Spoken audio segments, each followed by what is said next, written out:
नवाब अकबर बुगटी के नाम से कौन नावाकिफ है। 12 जुलाई 1927 को बुगटी कबीले के सरदार नवाब मेहराब खान बुगटी के घर बार खान हाजी कोट डेरा बुगटी में पैदा हुए। इब्तिदाई तालीम उन्होंने डेरा बुगटी से ही हासिल की। उसके बाद एचिसन कॉलेज लाहौर चले गए। वहाँ से फरागत हुई तो आला तालीम हासिल करने के लिए ऑक्सफोर्ड यूनिवर्सिटी बरतानिया का इंतखाब किया। अभी ज़ेर तालीम थे कि 1939 को उसके वालिद मेहराब खान बुगटी का इंतकाल हुआ। वालिद के इंतकाल के बाद सारी जिम्मेदारियाँ उसके कंधों पे ही आई और तालीम मुकम्मल होने के बाद 1944 को बाकायदे तौर पर अपने कबीले के सरदार की हैसियत से फ़ाल हुए। उसके अलावा सिंध और बलूचिस्तान के शाही जिरगा के रुकन भी रह चुके हैं। 1949 को हुकूमत पाकिस्तान की खुसूसी इजाज़त से पाकिस्तान सिविल सर्विस अकेडमी से अब CSS का इम्तिहान दिए बगैर तरबियत हासिल की। नवाब अकबर बुगटी की 3 शादियाँ थी। शुरका हयात में से एक बुगटी, एक पठान, एक सिंधी थी। पहली शरीक हयात से 4 बेटे सलीम, रेहान, तलाल और सलाल, जबकि दूसरे से सिर्फ एक बेटा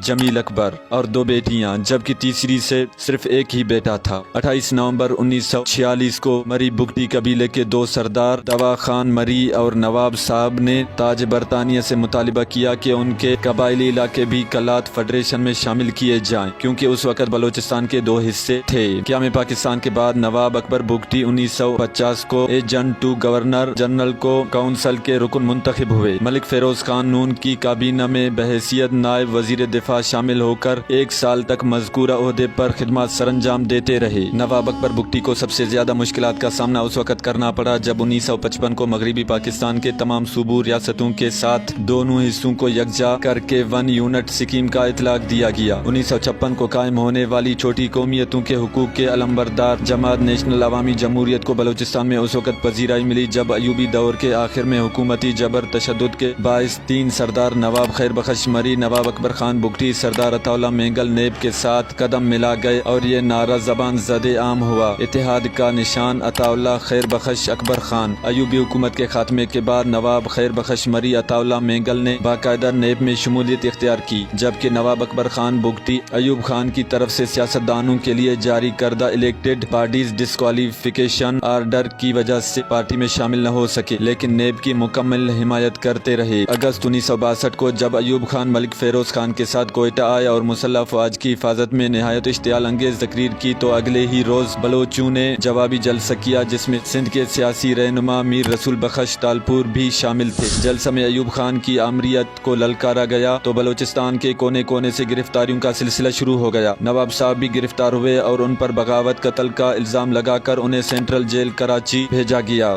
मार्शल लॉ के बाद एक और कत्ल के इल्जाम में गिरफ्तार करके 14 साल कैद की सजा सुना दी गई, लेकिन कुछ ही अरसे बाद वो रिहा कर दिए गए। 1973 को जब जुल्फ़िकार अली भुट्टो ने नेब की हुकूमत को बर्खास्त किया तो अकबर खान बुगटी को सूबे का गवर्नर किया। 10 माह गवर्नर रहे, लेकिन जुल्फ़िकार अली भुट्टो से इख्तिलाफात की बिना पर मुस्तफ़ी हो गए। 1980 को अकबर बुगटी ने ज़िया हुकूमत पर सियासी दबाव डालने की कोशिश की। इस खातिर सियासी हिकमत अमली का अनोखा और मुनफरिद तरीका इख्तियार करते हुए असेंबली में उर्दू बोलने से इनकार कर दिया। उन्होंने हर जगह अपनी मादरी जबान में तकरीर की, लेकिन फिर से 1988 के इंतखाबात में उर्दू बोलना शुरू किया। 1988 के इंतखाबात में अकबर बुगटी ने आज़ादाना तौर पर हिस्सा लेते हुए बलोच नेशनल अलाउंस की रहनुमाई की और इंतखाबात में कामयाबी के बाद वजीर आला बलोचिस्तान मुंतखब हुए। 16 अगस्त 1990 को कोयटा में साथियों के साथ मशवरे के बाद जमहूरी वतन पार्टी तश्कील दे दी। अक्टूबर 1990 के इंतखाबात के बाद पाकिस्तान में जो हुकूमत ढांचा कायम हुआ तो तमाम सियासी पार्टियां बरसरे इख्तिदार थीं सवाए जमहूरी वतन पार्टी के, जो हिज़्ब इख्तिलाफ में थी। 1993 को जमहूरी वतन पार्टी एक मरतबा फिर अपोजिशन की नशिस्तों पर बैठ गई। 1997 के इंतखाबात में हिस्सा लेने से Nawab Akbar Bugti member national assembly मुंतखब हुए, ताहम उन्होंने 2002 के इंतखाबात में हिस्सा नहीं लिया। 1993 को बुगटी जगरानी की, जबकि 2003 को बुगटी मजारी जंग हुई जिसमें शदीद फायरिंग की वजह से गैस पाइपलाइन तबाह हो गई। कुछ अरसे के बाद बुगटी मजारी बाहमी मुज़ाकरात की वजह से दुश्मनी खत्म होकर हालात बेहतर होने लगे, लेकिन जनवरी 2005 को डॉक्टर शाजिया केस ने पूरे बलोचिस्तान में आग लगा दी, क्योंकि वो बलोच मुआशरे में खवातीन को एक बड़ा मकाम हासिल है। इस वाक़े के बाद डेरा बुगटी में हालात कशीदा हो गए और 7 जनवरी 2005 को बुगटियों ने एक मरतबा फिर रॉकेट हमलों के जरिए गैस पाइपलाइन उड़ा दी, जिसकी वजह से पूरे पाकिस्तान में गैस सप्लाई मुअत्तल होने की वजह से हुकूमत को यौमिया 120 मिलियन रुपए का नुकसान उठाना पड़ा। परवेज मुशर्रफ ने हालात को कंट्रोल करने के लिए बलोचिस्तान में फौजी ऑपरेशन का ऐलान किया, जिस पर बुगटी ने रद्द अमल देते हुए कहा कि बलोचिस्तान फतह करने کرنے کے لیے نتائج خطرناک ہوں گے، کیونکہ بلوچ غیرت مند فوجی آپریشن کی بھرپور مزاحمت کریں گے اور ڈٹ کر مقابلہ کریں گے۔ اس جنگ میں بلوچوں کی سیاسی اور سماجی شخصیات اکبر بگٹی کے لیے دعا گو تھے، اور اس گھٹن موقع پر اکبر بگٹی کی حفاظت کا ذمہ خود لیا، کیونکہ ان کو پتہ تھا کہ یہ تصادم مزاحمتی تحریک کا حصہ ہے اور حصول آزادی تک جاری رہے گا۔ حالات تیزی سے بدل رہے تھے کہ کولو اور بگٹی قبیلہ کے گرد جنگ شدت سے جاری تھی۔ سال 2003 سے سال 2006 تک اکبر بگٹی بلوچوں مری قبیلے کے سرداروں سے مل کر حکومت کے خلاف صوبے کے حقوق کے لیے قوم پرستوں کی قیادت سنبھالتے تھے۔ 13 اگست 2005 کو اکبر بگٹی نے پرویز مشرف کے نام آخری پیغام جاری کر دیا، کہا کہ جنرل صاحب اپنے وعدے پر قائم رہے، کیونکہ ہمیں غم اور تکلیف توقع سے بڑھ کر ملا ہے، ہم کسی صورت بلوچستان کو تقسیم نہیں ہونے دیں گے۔ آخرکار 26 اگست 2006 کو تراتانی کو سلیمان میں ان پر کلسٹر بموں سے حملہ کیا گیا، جس میں اکبر بگٹی 37 محافظوں سمیت دنیا سے رخصت ہو گئی۔ یوں ایک تاریخ رقم ہو گئی۔ اکبر بگٹی کی رحلت نے پورے بلوچ قوم کو ایک طرح سے نیند سے جگایا۔